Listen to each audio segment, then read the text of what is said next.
ఇంకొకటి ఆ శ్లోకంలో స్వామి చేసిందేమిటి? నేనెట్లాగో నువ్వట్లాగో అని సమానం చేశాడు జీవుడిని.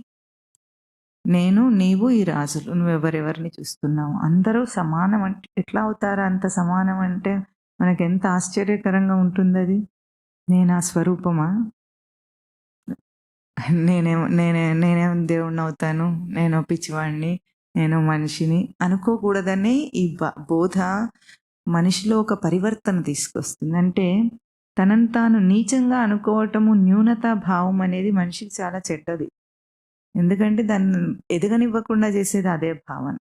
లోకంలో గూడా ఇప్పుడు మామూలుగా ఇటువంటి బోధలు ఇవన్నీ గూడా కొంతమంది ఎట్లా అంటారు, ఇవన్నీ మాకెందుకండి? ఏదో కాస్త దండం పెట్టుకుంటే అయిపోయింది. చాలా సింపుల్‌గా ఉంటుంది గదా అది అని అనుకుంటారు. ఇవన్నీ మనకెందుకని? నువ్వు మనిషివి గాదా? ఒకటే ప్రశ్న సింపుల్‌గా. అయిపోయింది. నువ్వు మనిషివైతే నువ్వు అర్హుడివి.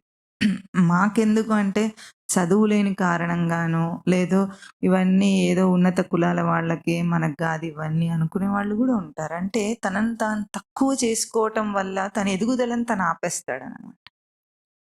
ఎప్పుడైనా సరే ఎయిమ్ ఫర్ హై అని లోకంలో మోటివేషనల్ స్పీకర్స్ చెప్తారా?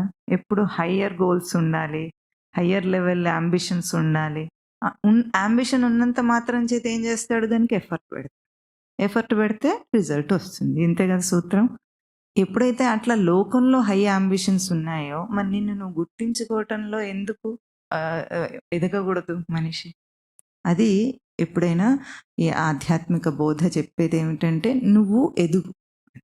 ఆ ఎదగటానికి స్వామి ఏం చేశాడు? నువ్వు నాతోని సమానమయ్యా అని చెప్తున్నాడు. ఇంత సన్మానం ఎవరన్నా చేస్తారా?